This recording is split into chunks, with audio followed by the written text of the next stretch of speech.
Baltic Brand Talks, a podcast about all things creative and trending.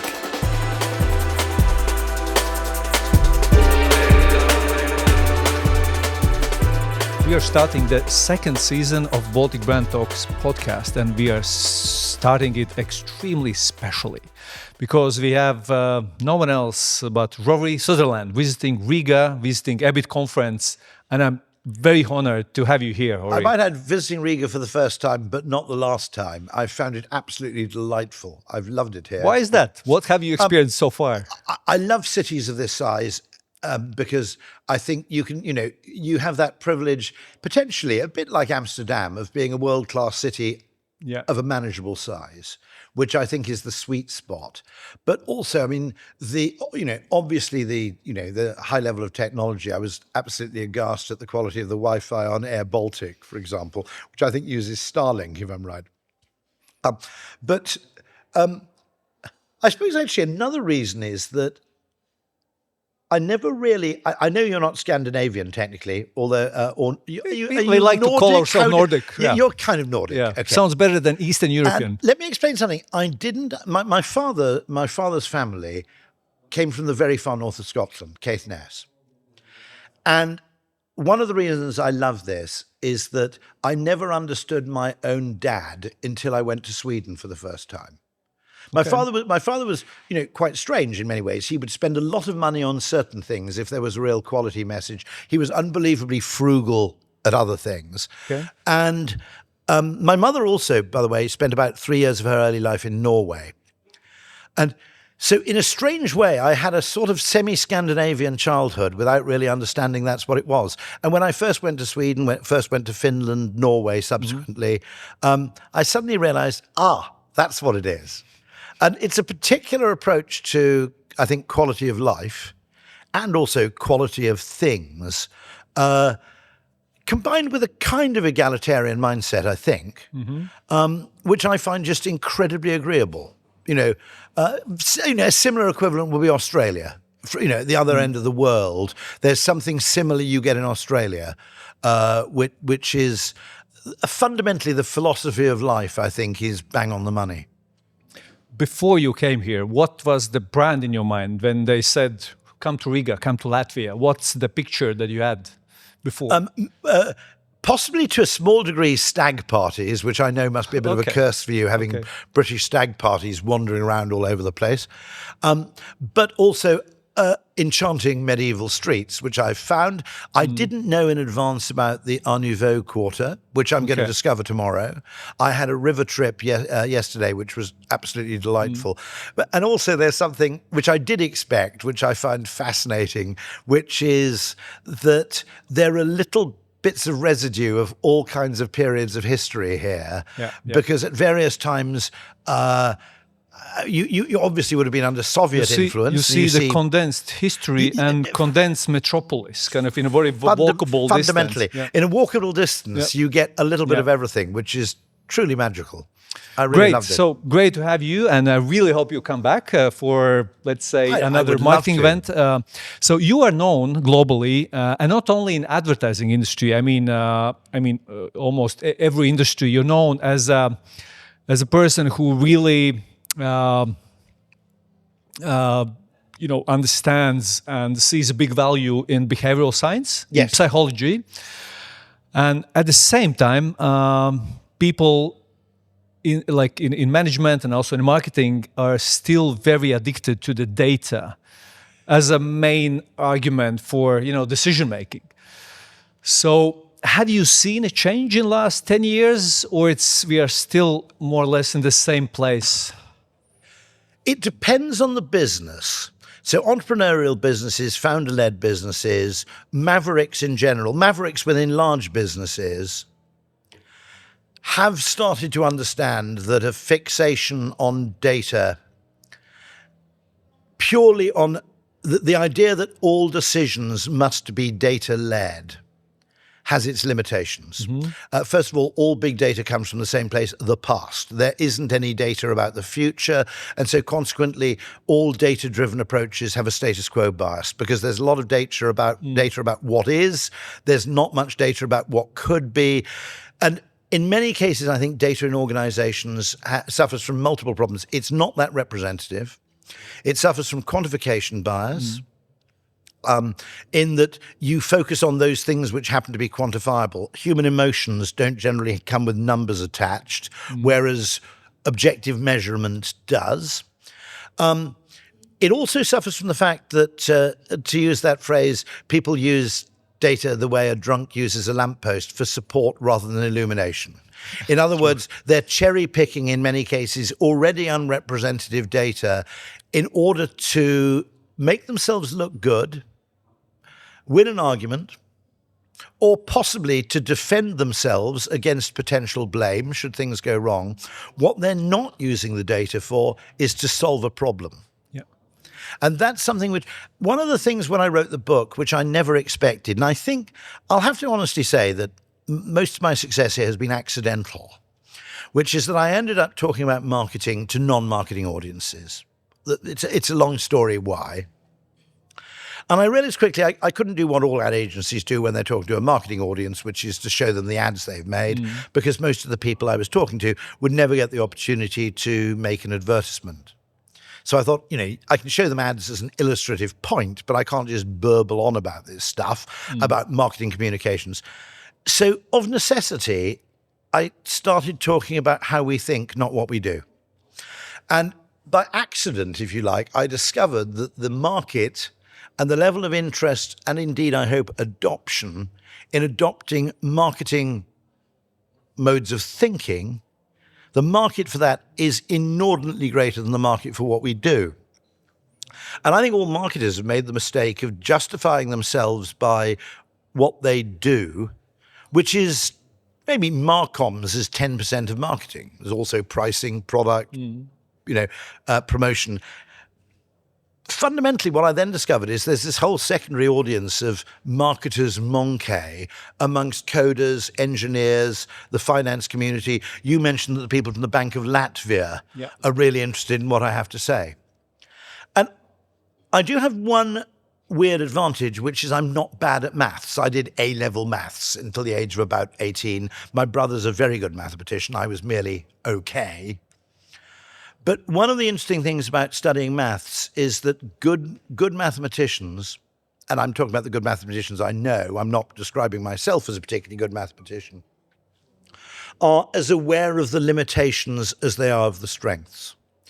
And it occurred to me that quite a lot of the time, disciplines like economics have come up with a mathematical model to describe the world, which is wonderfully convincing because it is mathematical and it's internally consistent, but it's absolutely not true. When I make the point, if you ask an economist, why is Uber successful? They go, blah, blah, blah, economies of scale, blah, blah, blah, gains to this. Okay, that would be the Harvard Business Review article. My argument, also my argument about Apple, also my argument about Whisper Flow, is that when you look at a really successful company, it's more likely than not that the thing that made them disproportionately successful is that they solved deliberately or accidentally a psychological obstacle. They overcame a psychological obstacle to the adoption of this technology. Apple stopped making computers ugly. Now, there isn't a measure for ugliness or beauty in computers. There isn't, that's subjective of necessity.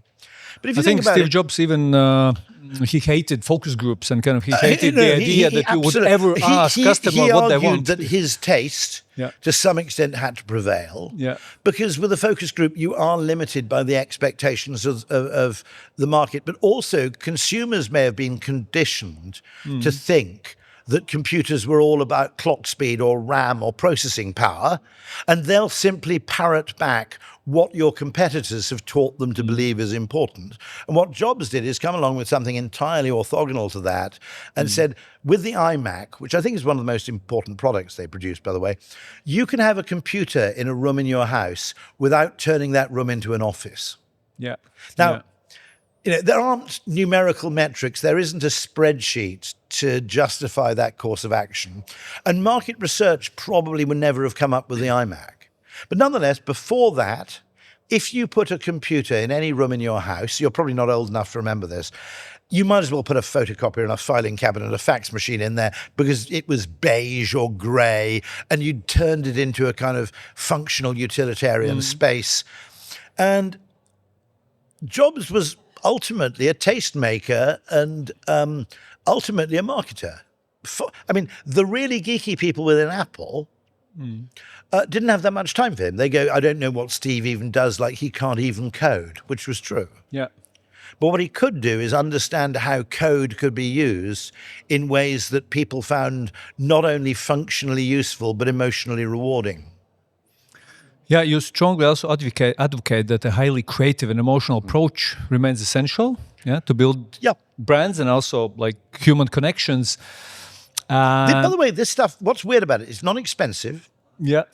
Certainly compared to a lot of technological, digital transformation, it's actually very simple. It's not expensive. I don't even think it's that difficult.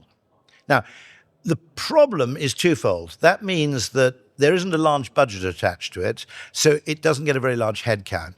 It also means it's not very profitable for management consulting firms.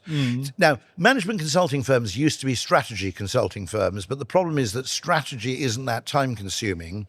So they very quickly pivoted into large, laborious, transformation projects, which allowed them to basically reach their blood funnel into every part of an organization and stay around there with thousands of Oxbridge graduates producing decks for year after year.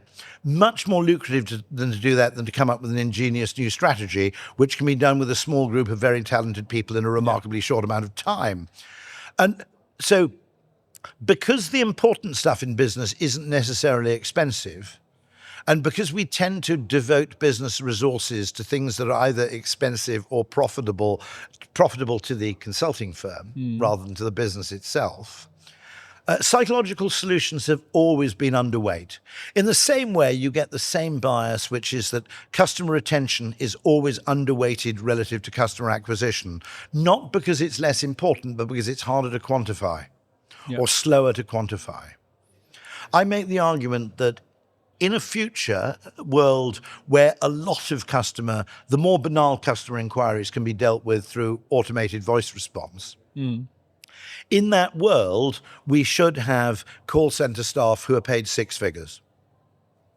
Because the remaining really complicated problems, which require someone to break the rules or to ignore the algorithm or to do something which hasn't been done before, the skill set for solving those problems will be rare, valuable, and the loyalty of those people, the long-term employment of those people will be actually decisive in terms of their ability.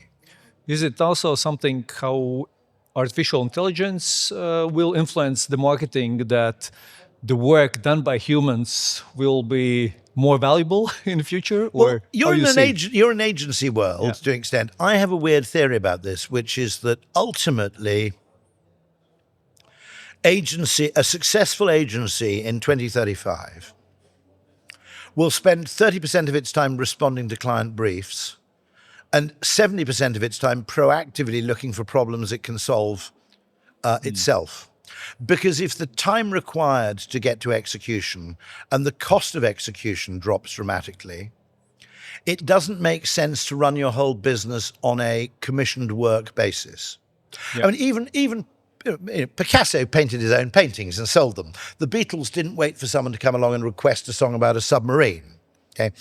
And the reason for that is that songwriting and painting don't require very expensive materials. Now, Fabergé eggs, on the other hand, gold is very expensive, the craftsmanship's incredibly laborious, high-end watches. You might want to make those in response to a commission. But Wedgwood, unlike Fabergé, they could make plates out of clay very quickly, very cheaply, at scale. Wouldn't it make more sense for agencies to spend more time developing work unasked for and then finding a market for it, rather than doing it backwards? To be honest, a lot of agency work, well, not a lot, but a proportion of it already is of that kind, but it's never officially acknowledged. My argument is that essentially in 2035, Cannes needs to stop being a retrospective awards festival and start becoming a trade show, where clients go around and go, that's a really interesting ad for a fried chicken product. And they go, yep, if you want to run that in the Latvian market, that'll cost you $50,000. So it's basically also shifting from what is to what if. Absolutely, the mindset in the companies, also in the agencies. Because we don't have a budget as yet for problems that clients don't know they have. Yeah. And so there is enormous opportunity cost in the fact that clients are only deploying creativity in a very narrow subset of the problems they currently face. And I think the market for creativity, for imagination, and for diagnostic ability in marketing could potentially be 10 times larger than it currently is. Because at the moment, creativity is treated as a scarce resource. Actually, it isn't the creativity that's scarce. It's often the means required currently or the money required to actually promulgate it. Now, in an AI world, testing, experimentation become extraordinarily cheap. Easy. Yeah. Generation by production companies, filmmaking. There's a wonderful film for example, Liquid Death. Yeah. And Graham Fink was showing it just last week in the UK. And he said, if you'd wanted to shoot that, in reality, it would have taken months and it would have required a budget of millions. The whole thing was effectively produced on AI. Now, it's not quite there yet, but it's close enough for us to know that it's going to get there pretty damn soon.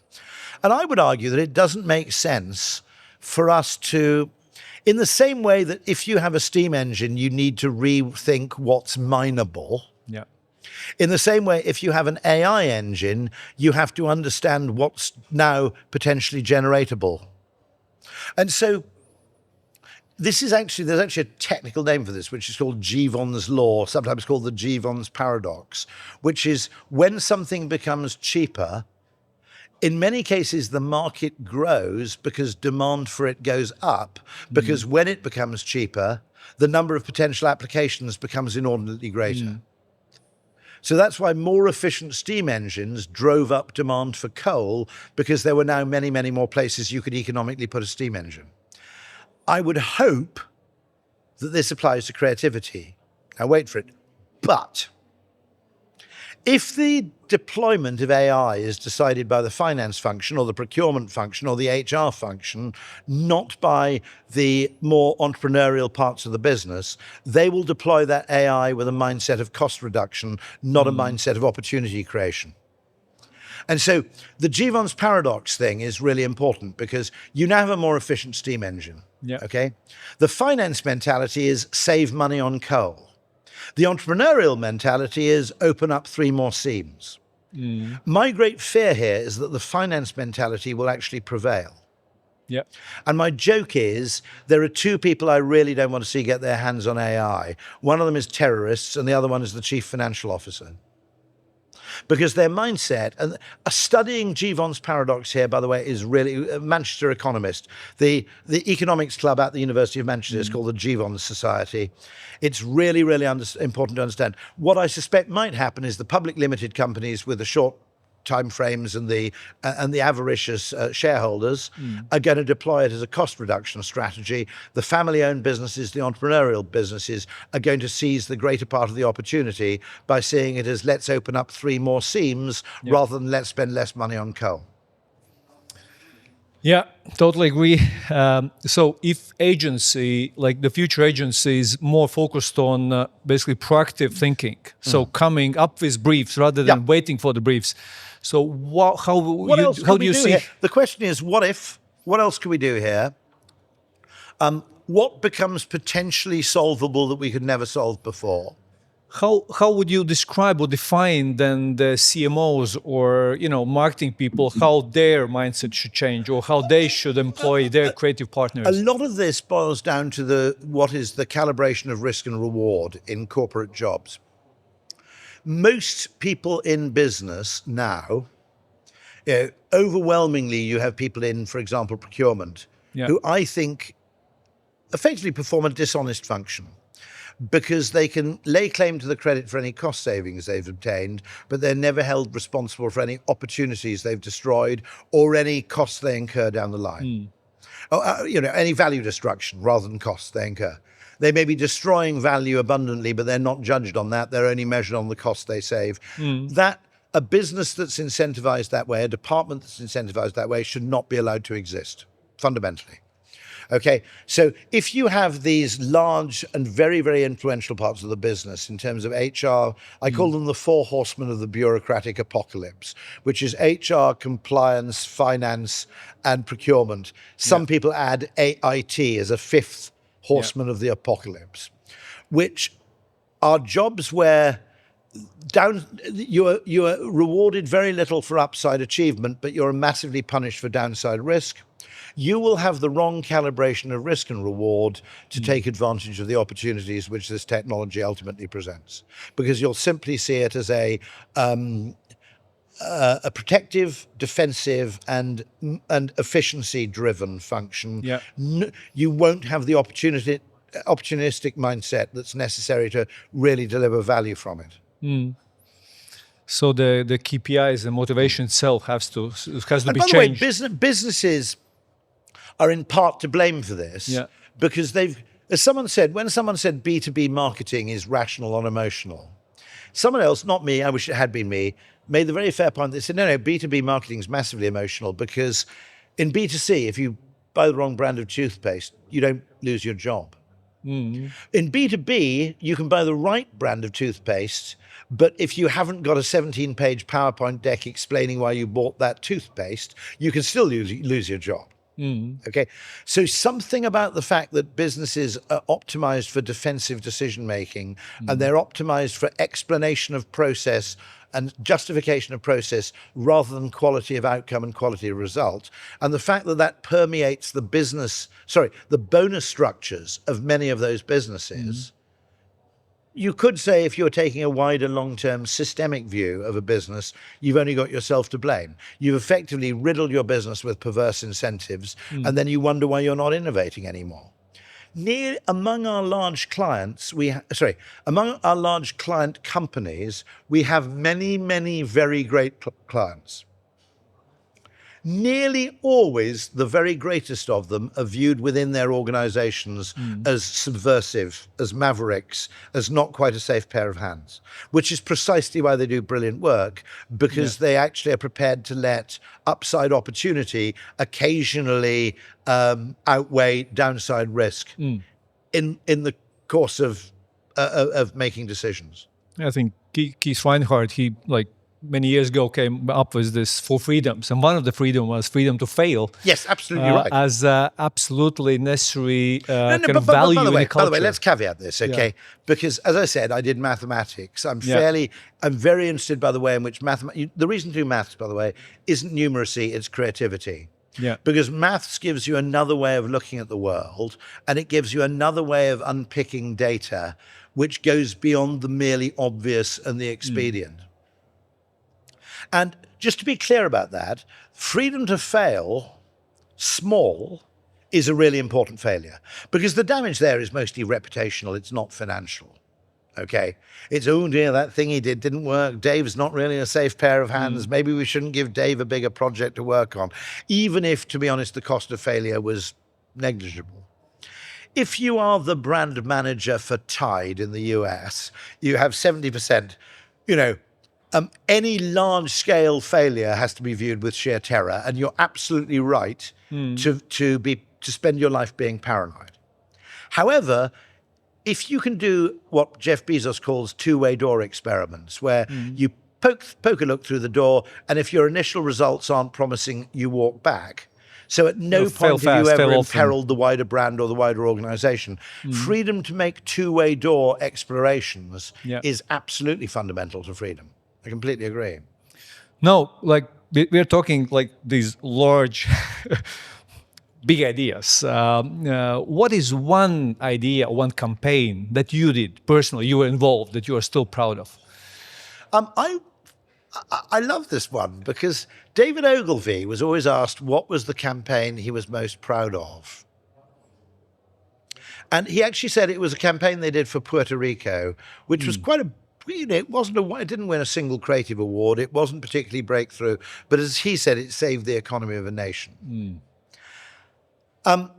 Now, I'm quite proud of the fact that I think I've done some useful things with electric cars, suggesting electric car adoption, useful things in terms of environmental behavior. which have been often advisory rather than creative work. I'm also very proud of something I worked on with American Express back in the 90s, would you believe it? And I didn't realize the significance of it until decades later. But it was one of those cases where I'd call it, it taught me the value of the psychological 10x. We had been writing long, long letters to encourage people on a purely rational basis why it made sense to have an American Express Gold card. And we assumed that people might want a gold card, but the obstacle was guilt. And then this was a client idea. It wasn't my idea, although it was made into an even better idea by a colleague of mine called Steve Harrison. The central insight behind the new campaign was that, no. People aren't applying for an American Express Gold card, not because they don't want it, not because they lack rational reasons. Bear in mind, this is the 90s, okay? Yeah. It's because they're frightened of being turned down. And once we had a creative approach which basically reassured them that their application was highly likely to be approved, in fact, we didn't require a lot of financial data because we want you as a card member. That saw a kind of, not quite 10x, but it sort of 5x uptake in the number of applications for the card. It was, imagine, now, what had occurred to me was the client there, a chap called Paul, and I briefly forgotten his name, but I'll try and find out what it was. The client there had happened on an insight which to American Express globally was probably worth $500 million. But he never got that rich from that. And this is my problem with the way marketing is treated. We're held responsible for every penny of costs, including the costs which should be costs because they're part of the necessary cost of experimentation. Yeah. But we don't really, and I don't just mean this as agencies, although it's also true of agencies, we don't really get to capture the upside gain. Maybe we get a bit of credit for the first 3 months and we get to keep our jobs and somebody gets a bonus in year one.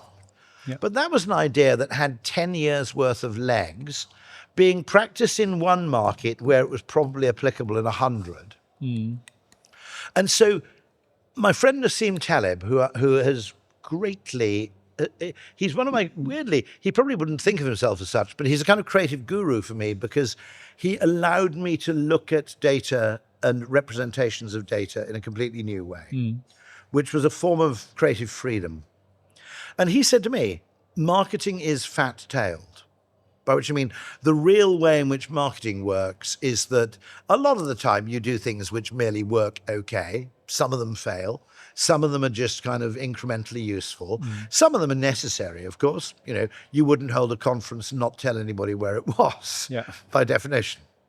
But the real payoff of marketing is that maybe 5 to 10% of what you do delivers 120% of the value. So I think this is something that you also talk a lot about, the short-termism or the lack of patience when it comes to brand building and investing as such. There is a finding that something like 80% of managers would cancel a project which they knew to be profitable in the long term if the cancellation of the project allowed them to meet their quarterly target or their annual target for something.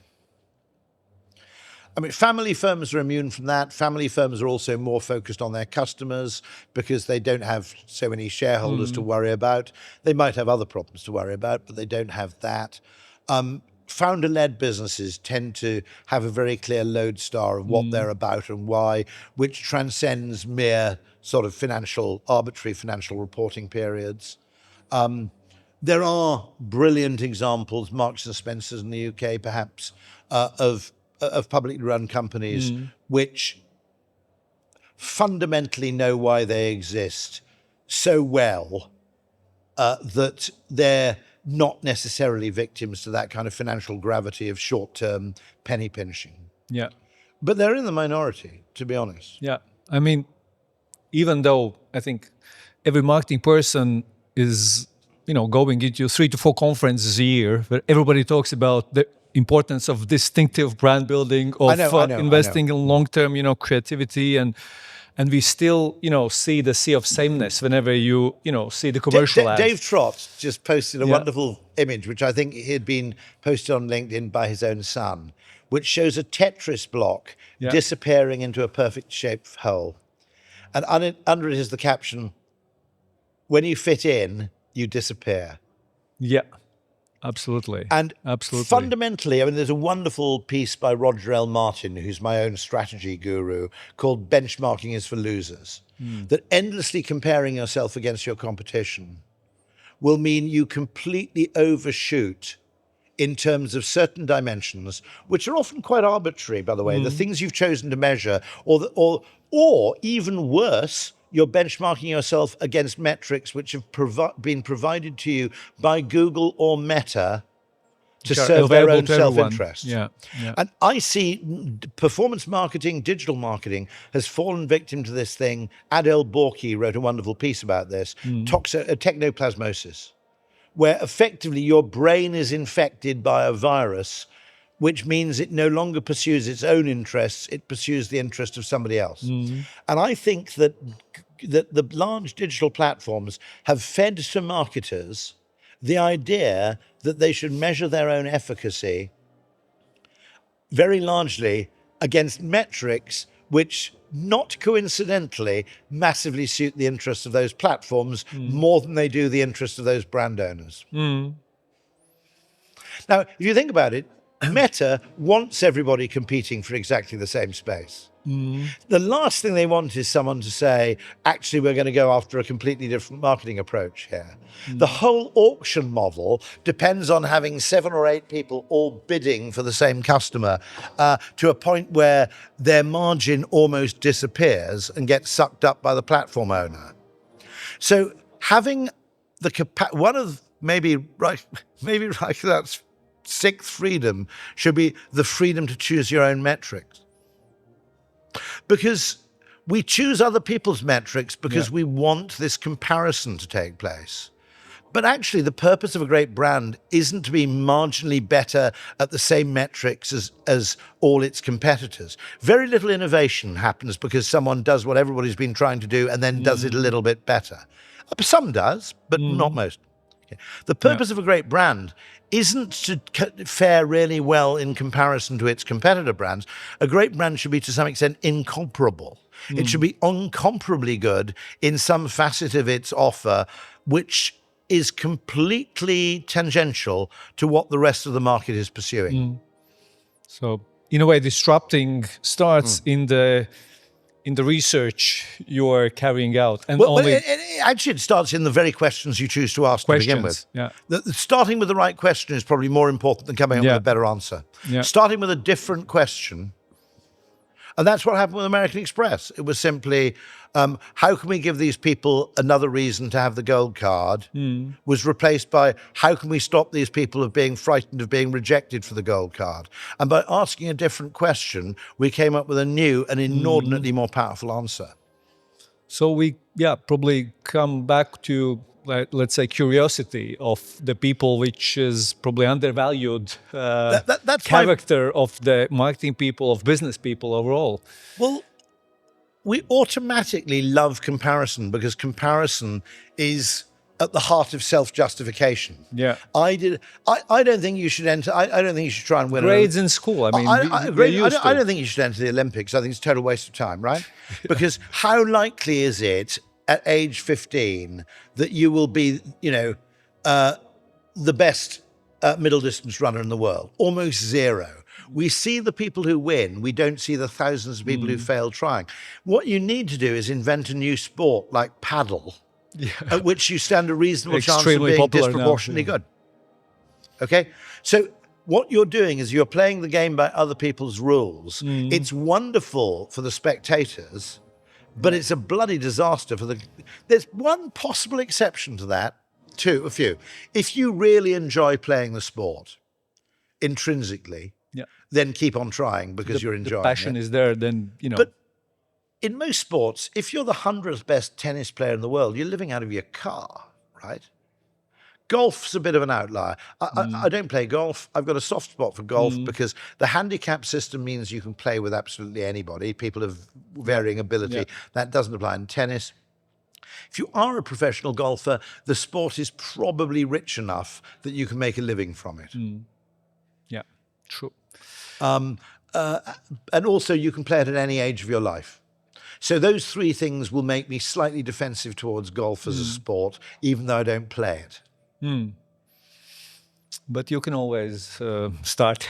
It's never too late, they say. Yeah. So the question some of my acquaintances from the banking industry ask, and it's actually not about the finance or about, focusing economic states. It's actually the question which is, again, bigger than this. And it's, what's a belief you've held for 20 years about human behavior that you are no longer sure is true? Over the last 20 years. Over the last 20 years, most of them. Most of them. In that, if you understand evolutionary psychology, you start to realize that everybody has two reasons for what they do, for doing what they do. A good reason and the real reason. And probably a good place to start if you want a recently published book is a book entitled Why We Think What We Think by someone called Tory Munter, who's part British, part German, I think, and lives in Italy, but Torimunthe. But I've also come across everybody from Kahneman, Tversky, John Haidt. Fundamentally, we are trying, so this goes much deeper than anything else. The reasons we give for our behavior are not really accurate. And the reason for that is not that we are lying, it's probably that it's in our evolutionary interest for us not to know. And so in many cases, I would say that the idea that, the really big conclusion that comes out of this, which is partly why I work in an advertising agency, is the only way you can get to the bottom of what people really want is through experimentation. And free markets are, for all their many, many faults, an extraordinarily well-funded social science experiment where money acts as a truth drug. It's the only way you can actually tell what somebody wants is to make them pay for it. Not necessarily in money, by the way. And the other thing I realize is that I suppose, something I believed in mainstream economics. 20 years ago? Yeah, 20 years ago. I believe that the mainstream Chicago school neoliberal economic explanation of description of the economy had real predictive and explanatory value. I don't anymore. And actually, I go further and say that one of the problems with economics is that in very large swathes of human activity, obviously not shopping, or buying a car, but in enormous swathes of human activity, most of the value created involves no monetary transaction whatsoever. By the way, very true, fascinatingly to me, at the bottom of society, where an awful lot of economic value is created through barter, and that's because nobody's got any money. So one person looks after someone's kids on Wednesday, and then they swap on Friday. It's a sharing economy, which if you include favors, politeness, everything else, is a much, much bigger part of human activity than we realize. Also, I then discovered, becoming quite senior, that's also true at the top. And that's partly because there are an awful lot of favors exchanged at the top level, which you can't charge for. If I introduce someone to somebody else, who they've always wanted to meet, I am generating economic value through that recommendation. But I can't, you could do this. You would not put a price on it. I go, well, I've just introduced you to so-and-so, that'll be $5,000, please. Yeah. Now, I imagine in arms dealing, things like that, I imagine it does work like that. It literally is, if I introduce you to Sheikh so-and-so and you can demonstrate your new rocket thing, I'll obviously want 5% of the, any resulting sales. I'm sure in arms dealing it works that way. A very senior banker said to a friend of mine, at my level, very little is transactional. Very little of what I do is transactional. And so trying to understand the economy purely through the lens of money is to some extent fundamentally unbalanced. So in a way, history repeating, right? There was times where there was no money invented yet, when people survived on exchanging kindness, exchanging services, exchanging their capabilities, and we are. And when you understand what's going on there, and you understand that there's relational value as well as transaction value, so that a lot of behaviors are an investment in a relationship, which will only pay off over time. For example.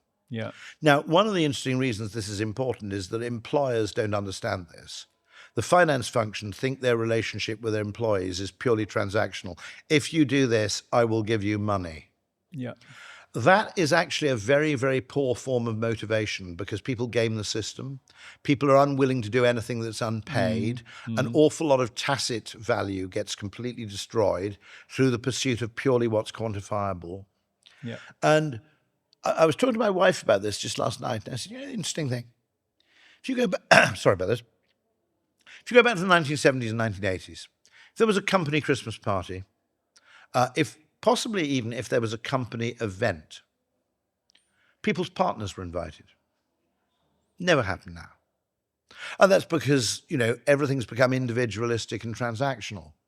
But the social, relational, and loyalty value you generated by having two people in the same workplace whose husbands or wives were also friends was monumental. It wasn't quantifiable. It didn't make sense to the finance people to invite those people along and give them free drinks. The actual long-term value in terms of staff retention or anything else, in terms of turning a business into a community rather than effectively a transactional space, I think we made a mistake getting rid of company cars. I think they were, they were effectively a symbolic gesture from the employer to the employee, which is, we want you to have the very best tools you can have in order to perform to the best of your abilities. Yeah. Management is a series of symbolic acts. Yeah. And they've all been destroyed because finance doesn't understand symbolism. It doesn't understand meaning. It only understands quantity. It doesn't understand the quality of a gesture. Yeah, I guess it's why Michael Conrad invented Berlin School of Creative Leadership Fantastic. program. I've been there. It's magnificent. Yeah, lovely. I must go back, actually. I haven't been back for years. Yeah, I graduated the school, and the whole mission was to teach creative directors become creative leaders so that they understand how to manage the agency, but with the mindset also of understanding why, what is the environment, the culture you have to build so that, creativity can flourish. Absolutely. And just watching an Excel sheet and watching numbers and the costs, it doesn't make a lot of sense in many of those decisions. One of the shrewdest decisions culturally was, I better not name him, but someone who had quite a profitable but absolute pain in the ass client. Yeah. And they fired the client. Yeah. And that is an incredibly potent gesture. It doesn't make economic sense to the finance people. No. It's an incredibly potent gesture that some things matter more to us than short-term financial expediency. Yeah, I agree. I mean, life is too short. It's too short, yeah. to work with I completely people agree, who don't respect or don't appreciate the value you add to them, and I think this can be so demotivating to it's the also, team by the way, and it's very painful and painful as well. By the way, it's also very painful going from copywriter or head of copy to creative director, because you love doing the previous job, and your instincts all tell you have to do it all yourself. Yeah. Creative management is necessary. And one of my questions is, I don't think creativity is all that scarce. I think people do have differing abilities. I don't think everybody's innately creative to the same extent. I think that flies against everything we know about kind of evolutionary biology. But it could be a lot more abundant than it is and much more valuable than it is. The problem it faces is underappreciation and under-adoption, not the fact that the creativity itself is necessarily expensive or scarce. Thank you very much. And last three very simple questions, hopefully with the very simple answers we ask every podcast guest. Of course. The first one, which other brand do you admire besides Ogilvy that you represent yourself? So is there a brand that you admire? This is a terrible answer, but there was an agency back in San Francisco, 1970s, run by a guy called Howard Luck Gossage, the old fire engine house. And I think that was a model, ironically, for what the 21st century agency could be. It got into things far wider than merely itself. But I mean, obviously I admire Wyden and Howell Henry were fantastic and so on, and BBH. And you admire all those agencies absolutely rightly. But the agency going forward will probably have to borrow a great deal from design agencies, much more than it's done previously. Why is that? Because the kind of conversations you have, I think. This collaborative process. And actually, there are an awful lot of completely arbitrary lines drawn in advertising for what you might call purposes of status, or equally purposes of billing and budgeting. But fundamentally, there are marketing problems and there are marketing solutions. And to get from the problem to the solution, you should deploy whatever skill set makes sense. And you should have the capacity to actually reweight that skill set as the nature of the problem changes, or indeed, as you become clearer and clearer about what the solution entails. And the urge for everything in an agency, it's rather like, Dave Trott makes this point wonderfully. Not everything's a brand problem. Sometimes the brand is the bottleneck. Sometimes your awareness is a bottleneck. Sometimes understanding is a bottleneck. But really good diagnostics, is a separate skill set. And the fact that agencies haven't done that well, instead they've tried to, it's rather like going into a hospital and, every oncologist is trying to diagnose cancer and every cardiac surgeon is trying to diagnose heart disease. This is not a helpful structure for increasing the solution space for business and marketing problems. Great. The next question, where do you get the inspiration? Like, where is the source of energy, or, the opinions that you were Curiosity is actually probably, as more and more people are saying now, is always a really decisive quality. In that, if you are fundamentally incurious, David Ogilvy described the good copywriter as typically an extensive browser in all kinds of fields. And what I aim for, by the way, one little tip: if you run a creative department, just buy them all YouTube Premium. Buy them all that Audible deal where you get 24 audio books a year for whatever it is, 120 quid, I think it is.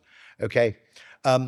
Make sure that they have all the mechanisms necessary to feed their curiosity. Fantastic. And the last one, what's your moonshot goal? What would ultimate success for you look like?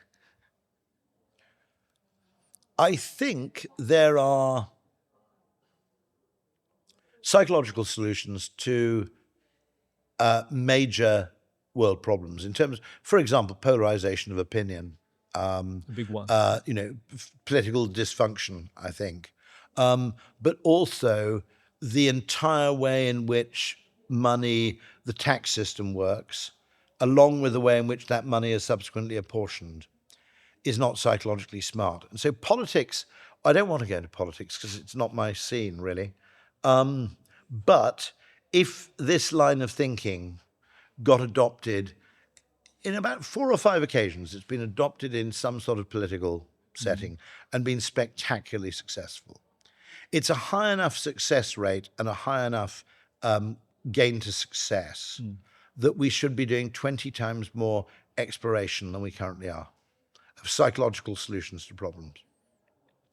And with that, thank you very much, Rory. It's a total pleasure. I hope you enjoyed the conversation with Rory Sutherland, one of the icons in marketing and advertising, and one of the big promoters of behavioral science.